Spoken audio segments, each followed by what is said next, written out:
Hello, Sindhu ഭൈരവിയുടെ പുതിയൊരു എപ്പിസോഡിലേക്ക് എല്ലാവർക്കും സ്വാഗതം. ചാനൽ ആദ്യമായിട്ട് കാണുന്നവരാണെങ്കിൽ ഒന്ന് സബ്സ്ക്രൈബ് ചെയ്തിട്ട് ലൈക്ക് ചെയ്യണേ. അങ്ങനെ സിന്ധു ആണെങ്കിൽ ഹരിയുടെ ഇലയിൽ തന്നെയാണ് ഭക്ഷണം കഴിക്കുന്നത്. അത് കാണുന്ന സമയത്ത് അവൻ ദേഷ്യത്തോടെ അവളെ ഒന്ന് നോക്കുന്നുണ്ട്. സിന്ധുവും ചെറുതായിട്ടൊന്ന് പേടിച്ചിട്ട് ഹരിയെ നോക്കിയെങ്കിലും ഹരി ഒന്നും പറയാൻ നിൽക്കാതെ അവിടെ നിന്ന് പോവാണ്. അപ്പോൾ സിന്ധുവിൻ്റെ മുഖത്തൊരു പുഞ്ചിരിയുണ്ട്. അവൾ വീണ്ടും ഭക്ഷണം കഴിക്കുന്നത് തുടർന്ന് അടുത്തതായിട്ട് കൈ കഴുകിയിട്ട് വന്നത് കെയനാണ്. കെയൻ ഭൈരവിയാണ് നോക്കുന്നത്. രണ്ടുപേരും അങ്ങോട്ടും ഇങ്ങോട്ടും കടുപ്പിച്ച് നോക്കിയിട്ട് കെയനും അവൻ്റെ പാട്ടിന് പോവാണ്.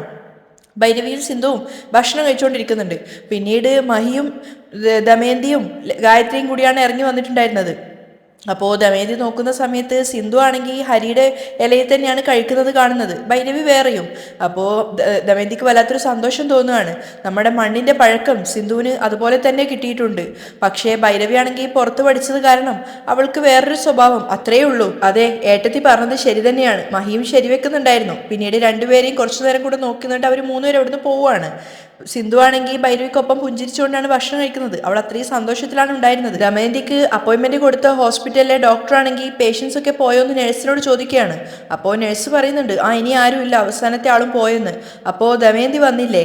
ഇല്ല, ഇനി പുറത്താരും ഇല്ലല്ലോ മാഡം. ഇന്നാണല്ലോ ഞാൻ ദമയന്തിക്ക് അപ്പോയിൻമെന്റ് കൊടുത്തിട്ടുണ്ടായിരുന്നത്. ഇനി ഒരു പക്ഷേ മറന്നുപോയിട്ടുണ്ടാവുമോ എന്ന് പറഞ്ഞിട്ട് നഴ്സിനോട് അവിടെ നിന്ന് പോവാൻ പറഞ്ഞിട്ട് അവർ വേഗം കോൾ ചെയ്യാണ് ഭൈരവിക്ക്. ഭൈരവി എന്തോ ബുക്ക് വായിച്ചുകൊണ്ടിരിക്കുമ്പോഴാണ് ഫോൺ വരുന്നത്. അയ്യോ, ഡോക്ടറാണല്ലോ എന്ന് പറഞ്ഞിട്ട് അവൾ വേഗം കോൾ അറ്റൻഡ് ചെയ്യാണ്. അപ്പോൾ ഡോക്ടർ ചോദിക്കുന്നുണ്ട്, ഇന്നെന്താ വരാതിരുന്നതെന്ന്. കാരണം കഴിഞ്ഞ തവണയും അപ്പോയിൻമെന്റ് തന്നിട്ട് നിങ്ങൾ വന്നില്ല, ഇത്തവണയും നിങ്ങൾ എന്തുകൊണ്ടാണ് വരാതിരുന്നതെന്ന് ചോദിക്കുന്ന സമയത്ത് ഭൈരവിക്ക് എന്താ മറുപടി പറയേണ്ടതെന്ന് പോലും മനസ്സിലാവുന്നില്ല. നിങ്ങൾക്ക് ഞാൻ പറയുന്ന കാര്യത്തിന്റെ സീരിയസ്നെസ് മനസ്സിലാവുന്നില്ല എന്നുണ്ടോ? അവര് 3 മാസമെങ്കിലും ജീവനോടെ നിൽക്കണമെന്ന് നിങ്ങൾ ആഗ്രഹിക്കുന്നില്ലേ? നിങ്ങൾ ഇങ്ങനെ തന്നെ ചെയ്യുകയാണെങ്കിൽ അവർ 3 മാസം പോലും സർവൈവ് ചെയ്യുമെന്ന് എനിക്ക് തോന്നുന്നില്ല. അത് കേട്ടപ്പോൾ ഭൈരവിക്ക് ചെറുതായിട്ടൊരു പേടി തോന്നുന്നുണ്ടായിരുന്നു. പക്ഷെ അമ്മയെ എങ്ങനെയാണ് ഇത് പറഞ്ഞ് കൺവിൻസ് ചെയ്യാന്ന് അവൾക്ക് അറിയില്ല. ഞാൻ പറഞ്ഞ പ്രകാരം നിങ്ങൾ അവരെ കൂട്ടിക്കൊണ്ടു വന്നില്ലെങ്കിൽ എനിക്ക് നഷ്ടമൊന്നുമില്ല, നിങ്ങളുടെ കുടുംബത്തിനും നിങ്ങൾക്കും തന്നെയാണ് നഷ്ടം. ഡോക്ടർ അവളോട് പറയുന്ന സമയത്ത് ഡോക്ടർക്ക് ചെറുതായിട്ട് ദേഷ്യം വരുന്നുണ്ടായിരുന്നു. ഭൈരവി ഒന്നും പറയാതെ കേട്ടോണ്ട് നിൽക്കുകയാണ്. ഇനിയൊരു പക്ഷേ നിങ്ങൾക്ക് എന്നോട് വിശ്വാസമില്ലായിട്ടാണെങ്കിൽ എൻ്റെ അടുത്ത് തന്നെ കൊണ്ടുവരണമെന്നില്ല, വേറെ ഏതെങ്കിലും ഡോക്ടറെ അടുത്ത് കൊണ്ടുപോയാലും മതി. പക്ഷേ മറ്റെന്തെങ്കിലും അൺഎക്സ്പെക്റ്റഡ് ആയിട്ട് നടന്നു കഴിഞ്ഞാൽ പിന്നീട് ഫീൽ ചെയ്തിട്ട് കാര്യമില്ല. ഡോക്ടർ അവൾക്കൊരു വാണിംഗ് കൊടുക്കുകയാണ്. അത് കേട്ടപ്പോൾ തന്നെ ഭൈരവി പറയുന്നുണ്ട്, അയ്യോ, ഡോക്ടർ കരുതുന്നത് പോലെയല്ല. ഇല്ല ഡോക്ടർ, തീർച്ചയായിട്ടും ഞാൻ അമ്മയെ കൂട്ടിയിട്ട് ഇപ്പം തന്നെ വരാം എന്ന് പറഞ്ഞപ്പോൾ ഡോക്ടർ ശരിയെന്ന് പറഞ്ഞിട്ട് കോള് കട്ട് ചെയ്യാണ്. പക്ഷേ കോള് കട്ട് ചെയ്തതിന് ശേഷം ഭൈരവി ചിന്തിക്കുകയാണ്, എങ്ങനെയാണ് അമ്മ ഇതൊന്ന് പറഞ്ഞ് മനസ്സിലാക്കിയിട്ട് കൂട്ടിക്കൊണ്ടു പോവുക? ഡോക്ടറാണെങ്കിൽ വല്ലാത്ത ദേഷ്യത്തോടെ ഇങ്ങനെയൊക്കെയാണ് പറയുന്നത്. ദമയന്തിയെ അന്വേഷിച്ച് പുറത്തേക്ക് വന്ന ഭൈരവി കാണുന്നത് നിലമൊക്കെ അടിച്ചു വാരിക്കൊണ്ടിരിക്കുന്ന ദമയന്തിയാണ്. അത് കണ്ടപ്പോൾ തന്നെ ഭൈരവിക്ക് ദേഷ്യവും സങ്കടവും വരുന്നുണ്ടായിരുന്നു. അയ്യോ അമ്മ എന്തിനാ ഈ ജോലിയൊക്കെ ചെയ്യുന്നത് എന്ന് പറഞ്ഞിട്ട് ചൂല് വാങ്ങി താഴെ ഇടുകയാണ്. അയ്യോ മോളെ, പൊടിയാ നിലത്തൊക്കെ, അതുകൊണ്ടാണ് അടിച്ചു വരുന്നത്. ഞങ്ങളൊക്കെ ഇവിടെ ഉള്ളപ്പോൾ അമ്മ എന്തിനാ ഇത് ചെയ്യുന്നത് എന്ന് പറഞ്ഞിട്ട് ഭൈരവി ദമയന്തിയെ കൂട്ടിക്കൊണ്ടുപോയി അവിടെ ഇരുത്തുകയാണ്. ദയവ് ചെയ്ത് ഇങ്ങനെയുള്ള ജോലിയൊന്നും ചെയ്യല്ലേ അമ്മ എന്ന് പറഞ്ഞിട്ട് അവൾ തന്നെ പോയിട്ട് ബാക്കി എടുത്തിട്ട് ചൂലെടുത്തിട്ട് അടിച്ചു വരികയാണ്. അപ്പോൾ ഭൈരവി ചൂലുകൊണ്ട് എടുത്ത് അടിച്ചു വരുന്നത് നോക്കിയിട്ട് കൗതുകത്തോടെ സന്തോഷത്തോടെ ഇരിക്കുകയാണ് ദമയന്തി. എന്നിട്ട് ഭൈരവിയോട് അവർ പറയുന്നുണ്ട്, ഭൈരവി, നീ ഈ വീട്ടിലേക്ക് ആദ്യമായിട്ട് വന്ന സമയത്ത് നീ എല്ലാവരോടും ദേഷ്യത്തോടെയും കോപത്തോടെയാണ് സംസാരിച്ചുകൊണ്ടിരുന്നത്. അത് കേട്ടപ്പോൾ അവൾ അവരെ ഒന്ന് നോക്കുന്നുണ്ടായിരുന്നു. താൻ മാറിയതിന്റെ കാരണം എന്താണെന്ന് അവർക്ക് പോലും അറിയില്ല. പക്ഷേ ഇപ്പോൾ അങ്ങനെയല്ല മോളെ, നീ ഒരുപാട് മാറി. അത് കേട്ടപ്പോൾ അവൾ വെറുതെ പുഞ്ചിരിച്ചുകൊണ്ട് വീണ്ടും തൂത്തുവാരിയാണ്. നിന്നെ ഇങ്ങനെ കാണുമ്പോൾ എനിക്ക് എത്രത്തോളം സന്തോഷമുണ്ടെന്ന് അറിയാമോ? അപ്പോൾ ഭൈരവിയാണെങ്കിൽ പിന്നീട് അമ്മയെ നോക്കുന്നുണ്ടായിരുന്നില്ല. പക്ഷെ അത് പറഞ്ഞു തീർന്നതും ദമയന്തിക്ക് വീണ്ടും പെട്ടെന്ന് തലവല്ലാതെ വേദനിക്കുന്നത് പോലെയും കണ്ണിൽ ഇരുട്ട് കയറുന്നത് പോലെയൊക്കെ തോന്നുവാണ്. അവരുടെ ശബ്ദമൊന്നും കേൾക്കാഞ്ഞപ്പോൾ ഭൈരവി തിരിഞ്ഞ് അമ്മയെ നോക്കുമ്പോൾ കാണുന്ന കാഴ്ച ദമയന്തി തലവേദന കൊണ്ട് പൊളയുന്നതാണ്. അപ്പോൾ അവൾ വേഗം ചൂലൊക്കെ അവിടെ ഇട്ടിട്ട് ദമയന്തിയുടെ അടുത്തേക്ക് ഓടി ചെല്ലാണ്. എന്താ പറ്റിയ അമ്മ എന്നൊക്കെ ചോദിച്ചിട്ട്. അപ്പോൾ അവർ പറയുന്നുണ്ട്, എനിക്കറിയില്ല മോളെ, എൻ്റെ കണ്ണിലൊക്കെ ഇരുട്ട് കയറുന്ന പോലെ തോന്നുന്നു, തല വല്ലാതെ പൊട്ടി പൊളിയുന്നത് പോലെ. അമ്മ നിൽക്കമ്മ, ഞാൻ പോയിട്ട് മരുന്നെടുത്തിട്ട് വരാം എന്ന് പറഞ്ഞ് ഓടിപ്പോയി അവൾ മരുന്നും വെള്ളമൊക്കെ എടുത്തുകൊണ്ട് വന്നിട്ട് ദമയന്തിക്ക് കൊടുക്കുകയാണ്. അവരത് കുടിച്ചതിന് ശേഷം അവളോട് പറയുന്നുണ്ട്, ഭൈരവി, എനിക്ക് കുറച്ചു നേരം കിടക്കണമെന്ന് തോന്നുകയാണ് മോളെ. അപ്പോൾ അവൾ തന്നെ അവരെ കൂട്ടിക്കൊണ്ട് പോയിട്ട് ബെഡിൽ കിടത്തി കൊടുക്കുകയാണ്. കിടന്ന് അല്പസമയം കഴിഞ്ഞപ്പോൾ അവർ മയങ്ങിപ്പോയിട്ടുണ്ടായിരുന്നു. ഭൈരവിയാണെങ്കിൽ അവരുടെ അടുത്ത് തന്നെ ഇരുന്നിട്ട് അവൾ പൊട്ടി പൊട്ടി കരയാണ്, ഒരു കൊച്ചു കുഞ്ഞിനെ പോലെ. അപ്പോൾ ആ സമയത്ത് അവളുടെ മനസ്സിൽ വന്നിട്ടുണ്ടായിരുന്നത് അന്ന് അവളും അമ്മയും തമ്മിലുണ്ടായ തല്ലും വഴക്കൂടലും, അതിനുശേഷം അമ്മയെ അവളെ പിടിച്ച് തള്ളിയപ്പോൾ അവർ ചെന്ന് കിണറ്റിൽ വീണതൊക്കെയാണ് അവളുടെ മനസ്സിലേക്ക് ഓർമ്മ വന്നത്. അവൾ കരഞ്ഞുകൊണ്ട് ചിന്തിക്കുകയാണ്, എനിക്ക് മാപ്പ് താ അമ്മേ, ഞാൻ കാരണമാണ് അമ്മ ഇങ്ങനെ വേദന അനുഭവിക്കേണ്ടി വരുന്നത്. ഭൈരവി കരയുന്ന ശബ്ദം കേട്ടിട്ടാണ് ദമയന്തി മയക്കത്തിൽ നിന്നും ഞെട്ടി ഉണരുന്നത്. ഭൈരവി എന്തിനാ മോൾ കരയുന്നത് എന്ന് പറഞ്ഞിട്ട് അവർ വേഗം എഴുന്നേക്കാണ്. വേഗം കണ്ണു തുടച്ചിട്ട് ഭൈരവി അതൊന്നും കുഴപ്പമില്ല എന്ന് പറയുന്നുണ്ട്. എന്നിട്ട് തലവേദന കുറഞ്ഞോ എന്ന് ചോദിച്ച സമയത്ത് കുറച്ചുകൂടി തലവേദനിക്കുന്നുണ്ടെന്ന് പറയുന്നുണ്ട്. അതിനുശേഷം ഭൈരവി അവരോട് പറയാണ്, ഡോക്ടർ വീണ്ടും വിളിച്ചിട്ടുണ്ടായിരുന്നു അമ്മയെ കൂട്ടിക്കൊണ്ട് പോകാൻ വേണ്ടി പറഞ്ഞിട്ട്. പ്ലീസ് അമ്മ, നമുക്ക് പോവാമ്മ. അയ്യോ വേണ്ട മോളെ, ഇപ്പോൾ തലവേദന നന്നായിട്ട് കുറവുണ്ട്, അതുകൊണ്ട് നമുക്ക് പോവേണ്ട. പ്ലീസ് അമ്മ, ഞാൻ പറയുന്നത് തെറ്റിദ്ധരിക്കരുത്. ഡോക്ടർ അമ്മയെ കണ്ടിട്ട് ചെറിയ ചില ചെക്കപ്പുകൾ ചെയ്യണം എന്നൊക്കെ പറഞ്ഞിട്ടുണ്ട്. ഇനി ഇതിൽ എന്താ ചെക്ക് ചെയ്യാനുള്ളത് മോളെ? തയ്യലിട്ട സ്റ്റിച്ച് വരെ പോയി കഴിഞ്ഞു, ഇനി വേറൊന്നും ചെയ്യാനില്ല. എന്നിട്ട് ഭൈരവിയുടെ കൈകൾ ചേർത്ത് പിടിച്ചുകൊണ്ട് അവർ പറയാണ്, നീ എൻ്റെ കൂടെ ഒപ്പം ഉണ്ടായാൽ മാത്രം മതി മോളെ, എനിക്ക് വേറെ ഒരു പ്രശ്നവും ഇല്ല. ഭൈരവിയുടെ കണ്ണുകളൊക്കെ നിറയുന്നുണ്ടായിരുന്നു, പക്ഷെ അവള് ഒന്നും പറയുന്നില്ല.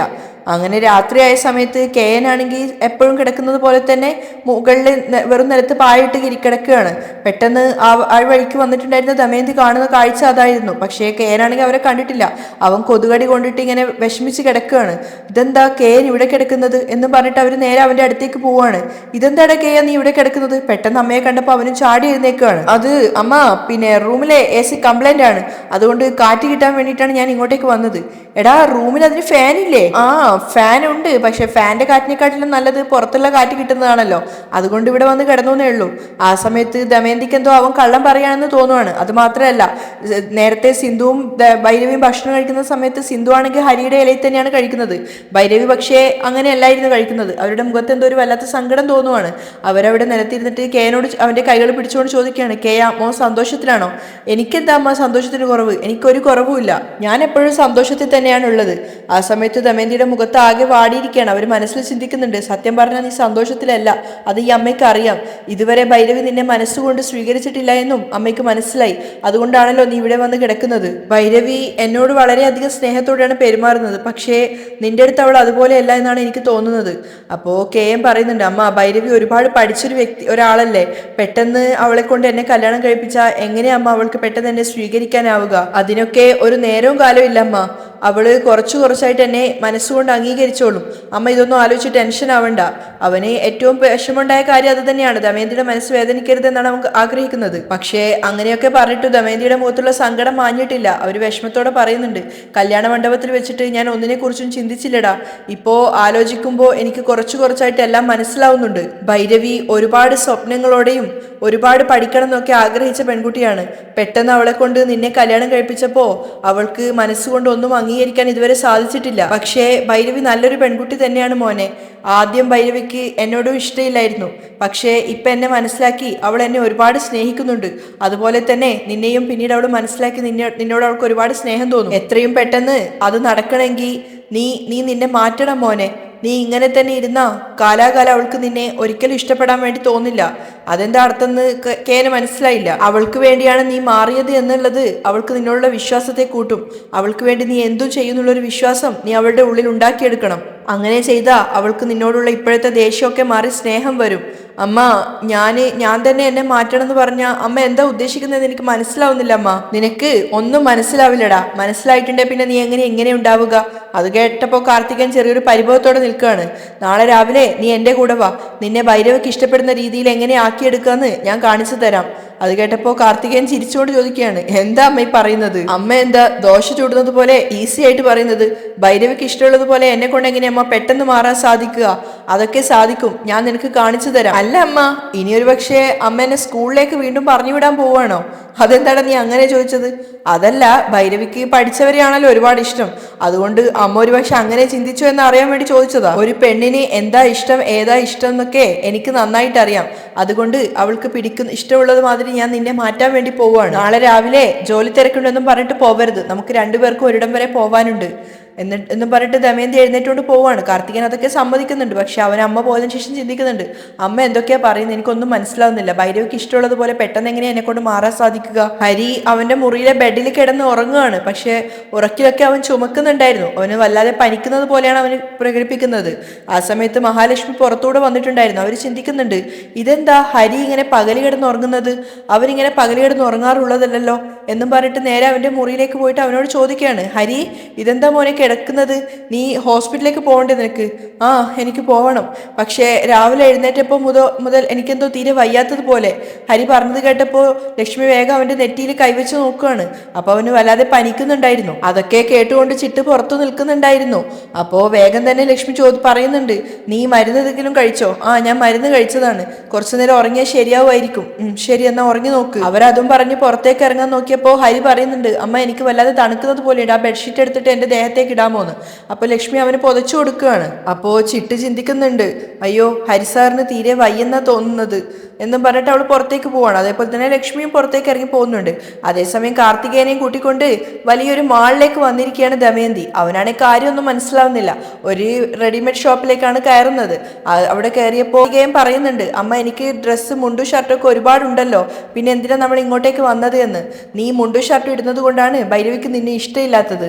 നീ നല്ല ജീൻസ് പാൻറ്റും ബനിയനും അതുപോലെ കൂളിംഗ് ഗ്ലാസ് ഒക്കെ വെക്ക്, അപ്പൊ അവൾക്ക് നിന്നോട് ഒത്തിരി സ്നേഹം തോന്നും. അത് കേട്ടപ്പോൾ അവൻ പറയുന്നുണ്ട്, അമ്മ ഞാൻ ചെയ്യുന്ന ജോലിക്ക് ഇതൊന്നും ചേരില്ല. ശരി, നീ മില്ലിലേക്ക് പോകുമ്പോഴും നിന്റെ ജോലിക്ക് പോകുമ്പോഴൊക്കെ നീ മുണ്ടും ഷർട്ടും തന്നെ ധരിച്ചോളൂ, അല്ലാതപ്പോ ഇങ്ങനെയുള്ള വേഷം ധരിച്ചാൽ മതി. വീട്ടില് ഭൈരവിക്ക് ഒപ്പമുള്ള സമയത്ത് ജീൻസും ടീഷർട്ടും കൂളിംഗ് ഗ്ലാസ് ഒക്കെ ഇട്ടിട്ട് സൂപ്പറായിട്ട് നിന്നാ മതി. അയ്യോ അമ്മ, അമ്മയ്ക്ക് തന്നെ ഇതൊന്നും ഓവറായിട്ട് തോന്നില്ലേ? വീട്ടിൽ നിൽക്കുമ്പോൾ ആരെങ്കിലും ജീൻസും ടീഷർട്ടും കൂളിംഗ് ഗ്ലാസ്സും ഒക്കെ ഇടുവോ? ഞാനെന്താ ബുദ്ധിയില്ലാത്ത മന്ദബുദ്ധിയാണെന്നല്ലേ അവള് കരുതുക? അങ്ങനെയൊന്നും കരുതില്ലടാ. മോഡൽ ആയാലാണ് ഇക്കാലത്തെ പെൺകുട്ടികൾക്ക് ഇഷ്ടപ്പെടുക. എത്ര സിനിമകളിൽ ഞാൻ കണ്ടിട്ടുണ്ടെന്നറിയോ? ഇങ്ങനെ മോഡലായിട്ട് പോകുന്ന ആൺപിള്ളേരെ പെൺകുട്ടികൾക്ക് ഇഷ്ടപ്പെടുള്ളൂ. അയ്യോ അമ്മ, അതൊക്കെ ഇടേണ്ടവരിട്ടാലേ ആ ഭംഗി കിട്ടുള്ളൂ. ഞാൻ ഇട്ടാ അതൊന്നും ചേരില്ല. നിനക്കെന്താടെ കുറവ്? നീ കാണാൻ എന്ത് സുന്ദരനാണ്. 6 അടി ഹൈറ്റൊക്കെ ആയിട്ട് നല്ല ഗജഗംഭീരനെ പോലെയല്ലേ നീ നിൽക്കുന്നത്. അതെ അതെ, നിനക്ക് എന്ത് ഡ്രസ്സ് ഇട്ടാലും സൂപ്പർ ആവും, വാ എന്നും പറഞ്ഞിട്ട് കാർത്തികന്റെ കൈയും പിടിച്ചുകൊണ്ട് ദമയന്തി അകത്തേക്ക് പോവാണ്. അവനാണെങ്കിൽ അമ്മയെ വേദനിപ്പിക്കേണ്ടെന്ന് കരുതിയിട്ട് അവർക്കൊപ്പം തന്നെ പോകുന്നുണ്ട്.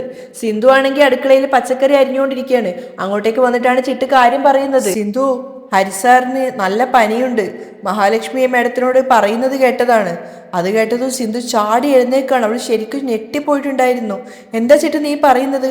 ആ അതെ, നല്ല ചൂടുണ്ടെന്നാ തോന്നുന്നത്. അത് കേട്ടപ്പോൾ തന്നെ എനിക്കിപ്പോൾ തന്നെ ഡോക്ടറെ കാണാൻ പറഞ്ഞിട്ട് അവൾ മുറിയിലേക്ക് ചെല്ലുവാണ്. ആ സമയത്ത് ഹരിയാണെങ്കിൽ നല്ല മയക്കത്തിലായിരുന്നു. അവൻ്റെ നെറ്റിയിൽ കൈവച്ച് നോക്കുവാണ് സിന്ധു. അപ്പോൾ തന്നെ അവൾക്ക് മനസ്സിലായി അവന് നന്നായിട്ട് പനിക്കുന്നുണ്ടെന്ന്. അവൻ്റെ കഴുത്തിലൊക്കെ കൈവച്ച് നോക്കുന്ന സമയത്ത് നല്ല ചൂടുണ്ടായിരുന്നു. അവൾ ആകെ വെപ്രാളത്തിൽ നിൽക്കുകയാണ്. അയ്യോ, ഡോക്ടർക്ക് നന്നായിട്ട് പനിക്കുന്നുണ്ടല്ലോ, ഞാനിപ്പോൾ എന്താ ചെയ്യുക? മരുന്ന് കൂടി കഴിച്ചോന്ന് പോലും അറിയില്ലല്ലോ എന്നൊക്കെ പറഞ്ഞിട്ട് അവൾ വേഗം പുറത്തേക്ക് ഇറങ്ങി പോവാണ്. ആ സമയത്ത് കടയിലാണെങ്കിൽ ദമയന്തി പോയിട്ട് കടക്കാരനോട് കാർത്തികേയന് വേണ്ടുന്ന ഡ്രസ്സ് വേണ്ടി ആവശ്യപ്പെടുകയാണ്. ഇവന്റെ ഹൈറ്റിന് ചേർന്ന എല്ലാ ജീൻസ് പാൻറ്റും എടുത്ത് ഇടാൻ വേണ്ടി പറയാണ്. അപ്പോൾ അവന്റെ സൈസ് ചോദിക്കുന്ന സമയത്ത് കാർത്തികൻ ചോദിക്കുകയാണ്, സൈസോ? അതെന്താ സംഭവം?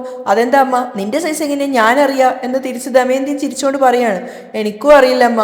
അപ്പൊ അയാൾ കടക്കാരൻ ചോദിക്കുന്നുണ്ട്, ഇതെന്താ സർ, സ്വന്തം സൈസ് പോലും അറിയില്ലേ? ഇല്ല സർ, ഞാൻ ഇതിനു മുമ്പ് പാൻറ്റൊന്നും ഇട്ടിട്ടില്ല. പാൻറ് ഇടുന്നവർക്കല്ലേ ഇതൊക്കെ അറിയുള്ളൂ. ശരി സാർ, കുഴപ്പമില്ല, ഞാൻ തന്നെ നിങ്ങളുടെ സൈസ് എടുക്കാം എന്ന് പറഞ്ഞിട്ട് അയാൾ പോയിട്ട് അവൻ്റെ അരയുടെ അളവെടുക്കുകയാണ്. അപ്പോൾ 42 എന്ന് പറഞ്ഞിട്ട് അയാൾ മെഷീനും കൊണ്ട് മെഷർമെന്റ് ടേപ്പും കൊണ്ട് വരുന്നുണ്ട്. അതിനുശേഷം അയാൾ 42 അളവിലുള്ള ഒരുപാട് ജീൻസ് പാൻറ് എടുത്തിടുകയാണ്.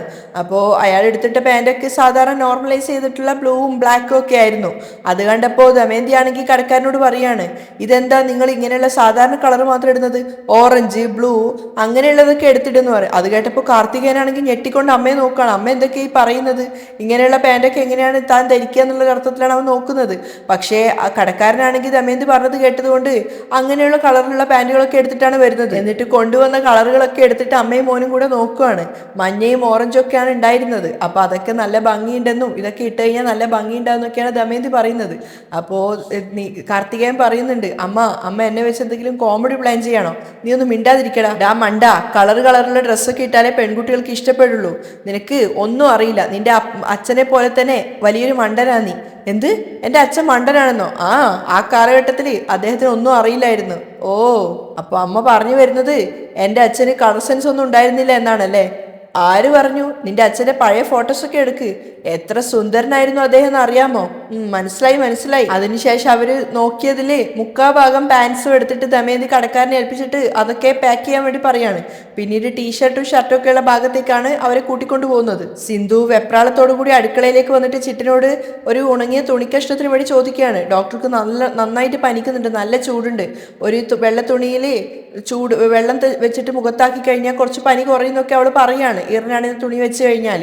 അപ്പോൾ വേഗം ചിട്ടു പോയിട്ട് തുണി എടുത്തുകൊണ്ട് വന്ന് കൊടുക്കുന്നുണ്ട്. അപ്പോഴേക്കും വെള്ളം എടുത്തിട്ട് സിന്ധു വേഗം ഹരിയുടെ മുറിയിലേക്കാണ് ഓടി പോകുന്നത്. പക്ഷേ അവളെ ഹരിയുടെ മുറിയിലേക്ക് കയറാൻ അനുവദിക്കാതെ മഹാലക്ഷ്മി അവിടെ കൈവച്ച് തടഞ്ഞു നിർത്തുകയാണ്. പെട്ടെന്ന് അങ്ങനെ ചെയ്തപ്പോൾ അവൾക്കും എന്താ പറയേണ്ടതെന്ന് അറിയാതെ അവളിങ്ങനെ അമ്മയെ നോക്കിക്കൊണ്ട് നിൽക്കുകയാണ് സങ്കടത്തോടു കൂടി. പക്ഷേ മഹാലക്ഷ്മി അവിടെ അകത്തേക്ക് കയറാൻ അനുവദിക്കില്ല എന്നുള്ള വാശിയോട് കൂടിയാണ് നിൽക്കുന്നത്. അവർ രണ്ടുപേരും പരസ്പരം മുഖത്തോട് മുഖം നോക്കി നിൽക്കുന്നിടത്തായിട്ടാണ് ഇന്നത്തെ എപ്പിസോഡ് വൈൻഡപ്പ് ചെയ്യുന്നത്.